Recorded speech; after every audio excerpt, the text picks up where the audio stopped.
Well, folks, this is it. My final Friday the 13th video. And this has been a culmination of 15 videos where we reviewed the 12 main entries and a few ranking lists on top of that. And while I'm definitely sad to see it go, I'm also ready to move on to other projects. So let's get into my final Friday video and what this is really all about.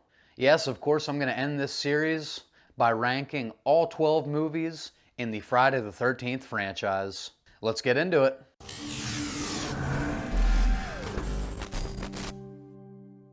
Alright, so this is a video that I'm definitely excited to make. But just a quick disclaimer, this is just one person's opinion. This is not the definitive list of where these movies belong. So I'm excited to see the comments after this video and see where we agree and where we definitely disagree. Wrong, wrong, wrong, wrong. Wrong, wrong, wrong, wrong. You're wrong. With all that being said, let's get right into the rankings. Coming in at last place, number 12, Jason Goes to Hell. And could it be any other? Now, to give this movie just a little bit of credit, it definitely got the gore right. After we had a few less than impressive movies as far as the gore goes, because of that damn MPAA censorship, Jason Goes to Hell is definitely a return to form in that sense. And it has some of the most brutal kills of the franchise, and we even get one badass character in Creighton Duke.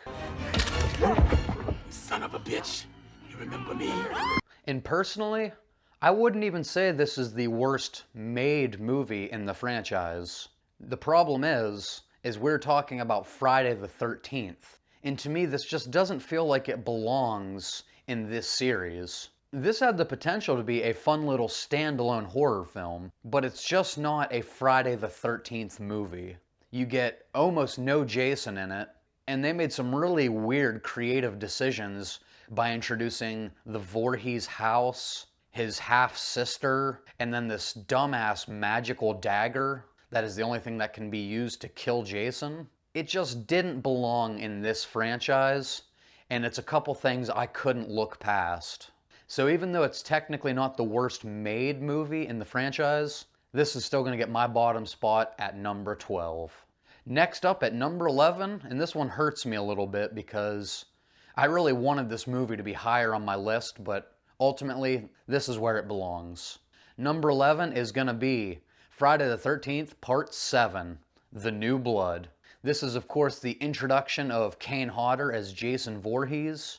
And while I absolutely love the look of Jason here, and this movie has an awesome final act with Tina versus Jason, there's just a lot of flaws with this entry. As far as production value, this is what I would call the most made-for-TV movie that we get out of this entire franchise. The entire look of it is just really cheap, and I would say about 80% of this movie is just really boring. This is an entry that when I put it in and rewatch, I could just skip literally to the final act with Tina versus Jason, and I really wouldn't miss anything here. These characters are very forgettable, maybe the most forgettable set of characters in the entire franchise. And just the culmination of the poor production value, the cheap look, the forgettable characters, and just how boring it is, this is going at number 11. Next up at number 10 is going to be Friday the 13th, Part 8, Jason Takes Manhattan. And this entry actually got bumped up one spot. Before I went through and rewatched these movies for my review series, I was pretty convinced that this was going to be number 11 in my ranking, just above Jason Goes to Hell. And while there's nothing that really blew me away on the rewatch for me to put this up a spot, it's just kind of the lesser of two evils.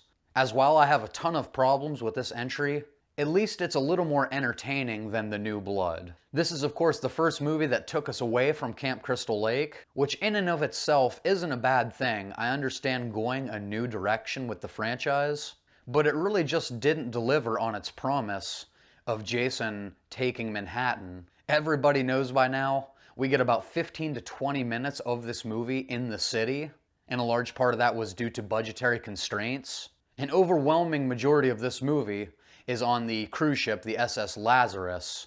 To me, Rennie's just not a very compelling final girl, But my main issue throughout this movie is just the look of Jason in all three facets. This movie chooses to spend a lot of time with childhood Jason, which drives me crazy, because this kid just looks nothing like childhood Jason. I don't know if they even watched the movies leading up to this point, but they just got that completely wrong.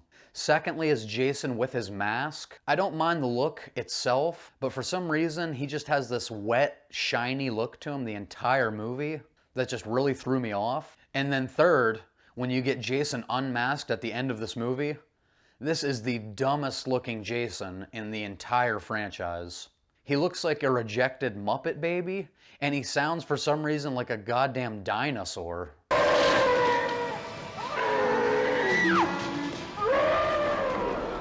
I do like a few of the kills here, most notably, of course, that famous rooftop Julius scene. In the very few scenes where we actually get Jason in the city is pretty badass, and a little hair metal never hurt anybody either.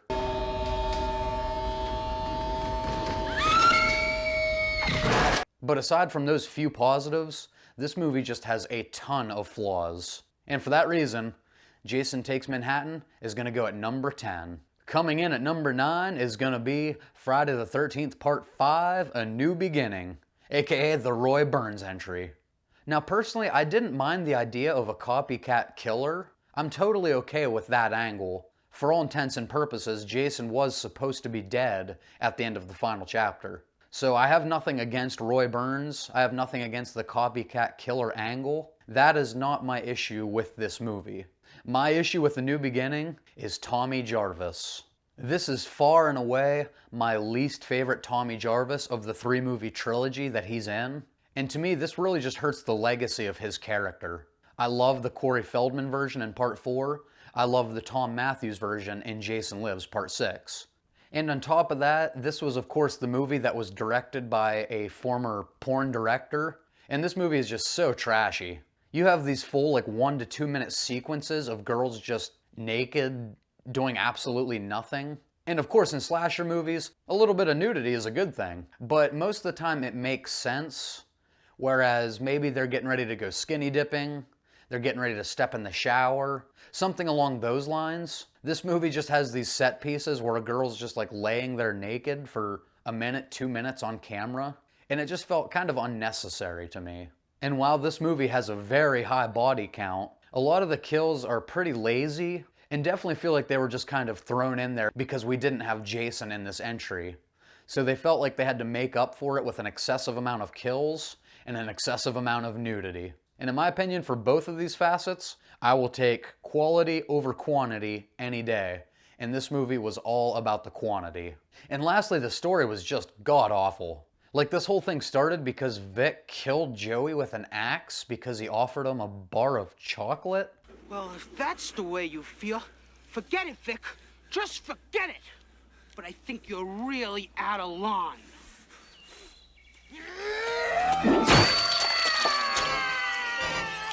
I don't mind the angle of Roy being Joey's dad and exacting revenge, but the way that they got there just felt really lazy to me.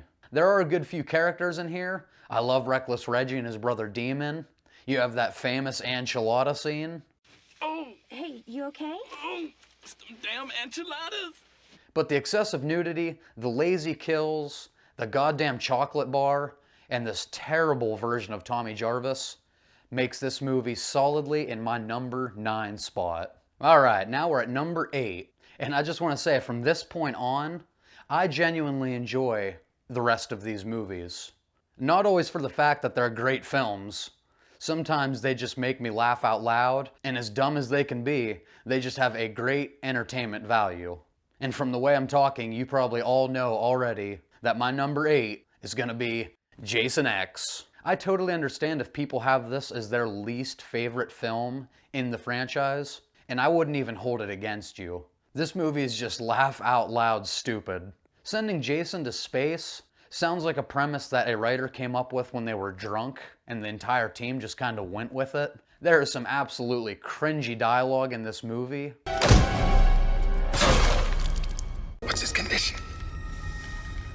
He's screwed.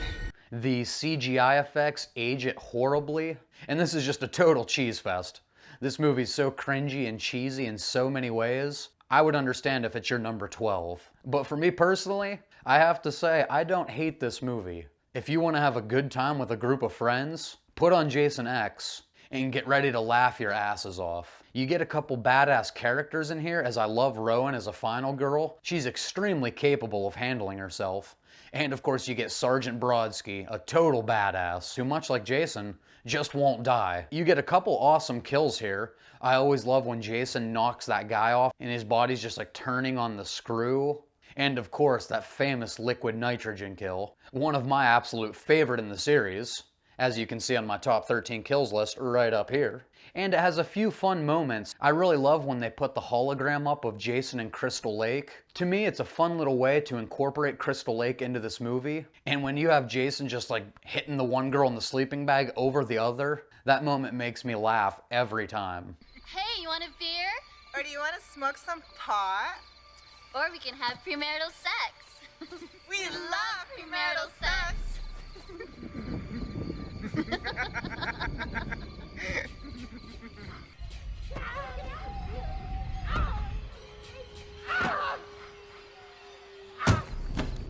This movie is totally ridiculous. It makes no sense within the context of Friday the 13th, but it is entertaining as hell. So my number 8 is Jason X. Next up at number 7, and oh boy, this might be the beginning of some controversy. Coming in at number 7 is gonna be the original Friday the 13th from 1980. Now, if you haven't already clicked off this video, as I said before Jason X, I do enjoy all of these movies going forward, and this is a really good movie. It's one of only 2 movies in the series with Tom Savini. It obviously introduced us to this entire lore of Friday the 13th. Has a couple great kills, one that even made my top 13 kills list, and Betsy Palmer is awesome as Pamela Voorhees. However, this movie was never one of my favorites. This is kind of before this world is fleshed out. You have a cast of forgettable characters. To me, this movie has some major pacing issues, and while I love the idea of a mystery, whodunit kind of movie, this movie makes a fatal error of introducing the actual killer in the final act. In my opinion, if you're going to do this type of whodunit, you have to give the audience all of the suspects within the first, I would say, 15 to 20 minutes of the movie so that they can make their own guesses along the way, and they kind of get that payoff feeling when they pick the killer. This is one thing I think A New Beginning actually did better than the original Friday the 13th. I love the final act with the chase between Pamela Voorhees and Alice, but for whatever reason, Alice was never one of my favorite final girls, and this movie to me just feels really dated, even compared to other movies in this franchise that came out a year or 2 after this. So I have the original Friday the 13th at number 7.